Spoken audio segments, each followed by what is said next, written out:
Hello everyone, আসসালামু আলাইকুম। ঈদের দিন সকালবেলা ঝটপট রোস্ট বানিয়ে নিলাম। খুব ঝটপটভাবে বানানো যায়, তাই ঈদের দিন সকালে বানিয়ে নিলাম।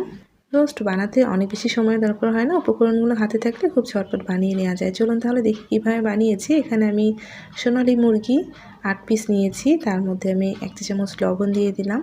তারপর আমি 1 চা চামচের মতো আদা বাটা দিয়ে দিয়েছি। এখন এই আদা বাটার লবণটা খুব ভালোভাবে মুরগির মধ্যে মিশিয়ে নিচ্ছি, এতে করে চিকেনের ফ্লেভারটা অনেক বেশি ভালো হয়।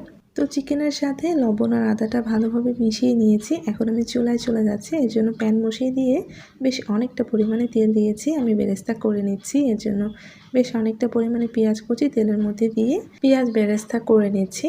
নেড়ে চেড়ে পেঁয়াজটাকে সোনালি কালার হওয়া পর্যন্ত ভেজে নিব। যখনই পেঁয়াজটা এরকম হালকা সোনালি কালার হওয়া শুরু করবে, চুলাটা বন্ধ করে দিয়ে তারপর আস্তে আস্তে তেল থেকে সবটুকু পেঁয়াজ বেরেস্তা আমি তুলে নিচ্ছি, এতে করে পেঁয়াজ বেরেস্তাগুলো পুড়ে যায় না। যখনই দেখবেন খুব সুন্দর একটা কালার চলে এসেছে, চুলার আঁচটা বন্ধ করে দিয়ে পেঁয়াজগুলো তুলে নেবেন। এখন আমি এই তেলের মধ্যেই রোস্টের পিসগুলো ভেজে নিচ্ছি। আমি হালকা একটু গোল্ডেন কালার করে ভেজে নিব। সোনালি মুরগি হালকা একটু ভেজে নিলেই রোস্টটা খেতে অনেক বেশি ভালো লাগে।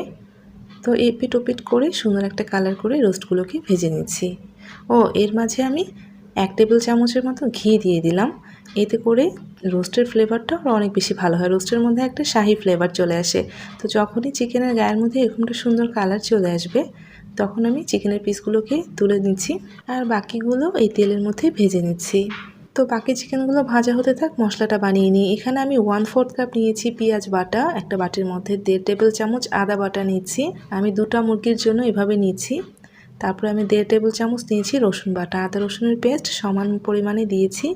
এখানে আমি পোস্তদানা নিয়েছি 1 টেবিল চামচ পোস্তদানা পানিতে ভিজিয়ে রেখে খুব ভালো করে বেটে নিয়েছি।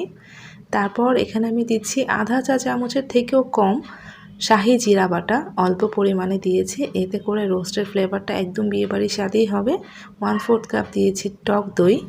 আধা চামচের থেকে একটু কম দিয়েছি জয়ত্রী গুঁড়া আর অল্প সামান্য জয়ফল গুঁড়া। জয়ত্রী গুঁড়ার চাইতে জয়ফল গুঁড়ার পরিমাণ কম দিতে হবে। 1 চা চামচ সাদা গোলমরিচের গুঁড়া, আধা চা চামচ দিয়েছি জিরা গুঁড়া, 1 চা চামচ ধনিয়ার গুঁড়া, লবণ দিয়ে দিচ্ছি 1 চা চামচের মতো। তারপর এর মধ্যে দিয়ে দিচ্ছি আধা চা চামচ লাল মরিচের গুঁড়া। তারপর এখানে আমি 4-5টা কাজু বাদাম, পেস্তা বাদাম আর কাঠবাদাম ভিজিয়ে রেখেছিলাম। এটা খুব ভালো করে ব্লেন্ড করে নিয়ে এসেছি।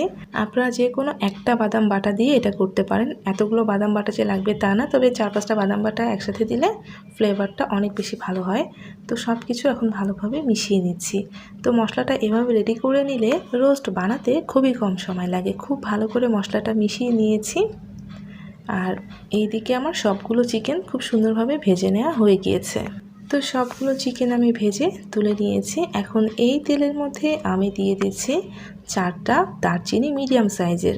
2টো মুরগির জন্য আমি 4টা মিডিয়াম সাইজের দারচিনি, 6টা এলাচ, 3-4টা লং আর 2টো তেজপাতা এভাবে ছিঁড়ে দিয়েছি। ব্যাস এই কটা মশলা দিলেই হয়ে যাবে। আর এখন যে মশলাটা মেখে রেখেছিলাম সেই মশলাটা এর মধ্যে দিয়ে দিলাম। এখন আমি মশলাটাকে খুব ভালো করে কষিয়ে নিব। তো এই মশলাটাকে প্রথম দিকে খুব ভালো করে কষিয়ে নিলে মশলার ফ্লেভারটা অনেক সুন্দর হয়ে থাকে। তো আমি মশলাটাকে কষিয়ে নিচ্ছি যতক্ষণ না মশলার উপরে তেলটা উঠে আসছে। যখন দেখবেন মশলার উপরে তেলটা এরকম উঠে এসেছে, বুঝতে হবে খুব ভালো করে কষানো হয়েছে। তো এখন আমি এর মধ্যে দিয়ে দিচ্ছি আধা কাপ পানি। পানি দেওয়ার পরে একটু ভালোভাবে মিক্সড করে নিচ্ছি। পানিটা দিয়ে খুব ভালোভাবে মিশিয়ে নেওয়ার পরে রোস্টের পিসগুলো দিয়ে দিলাম। তারপর ভেজে রাখা পেঁয়াজ বেরেস্তা প্রায় সবটুকুই দিয়ে দিয়েছি, সামান্য একটু রেখে দিয়েছি।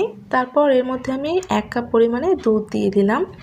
তারপর দিয়ে দিচ্ছি কয়েকটা কাঁচামরিচ।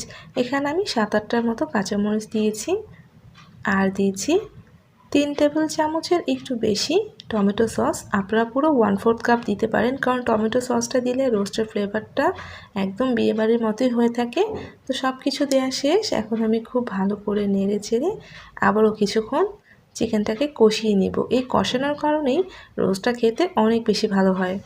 তো কিছুক্ষণ এভাবে কষিয়ে নেওয়ার মাঝে আমি এর মধ্যে দিচ্ছি চিনি। আপনারা চাইলে এরকম 1 চা চামচ চিনি দিতে পারেন, আবার চাইলে নাও দিতে পারেন। আমি খুবই অল্প পরিমাণে চিনি দিয়েছি, যেহেতু টমেটো সস দিয়েছি তাই খুবই অল্প পরিমাণে চিনি দিয়েছি। আপনারা চাইলে রোস্টে পুরো 1 চা চামচ পর্যন্ত চিনিটা দিতে পারেন, আবার চাইলে নাও দিতে পারেন।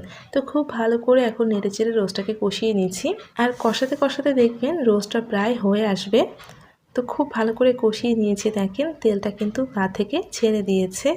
তো তেলটা যখন মশলা থেকে এরকম একটু ছেড়ে আসবে সেই সময় আমি এর মধ্যে আরও কিছুটা পানি দিচ্ছি।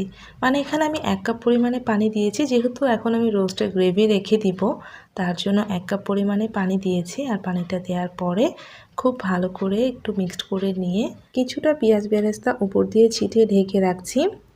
তো মাঝে দিয়ে একটু নেড়ে দিবেন, আপনারা কেমন গ্রেভি খেতে চান সেরকম করে ঝোলটা রেখে দিবেন। আমি মাঝে একটু নেড়ে দিয়েছিলাম। তো আমি রোস্টটা ঠিক এরকম গ্রেভি চাচ্ছি। তার আগে এখানে আমি ঘি দিয়ে দিচ্ছি 1 টেবিল চামচের মতো।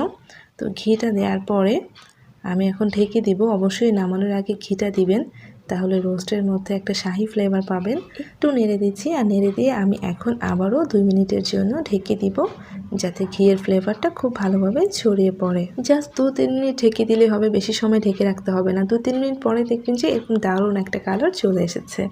এখন আমি রোস্টটাকে পরিবেশন করে নিচ্ছি। দেখেন রোস্টটা কত সুন্দর হয়েছে, একদম বিয়েবাড়ির একটা ফ্লেভার ছড়িয়ে পড়েছে।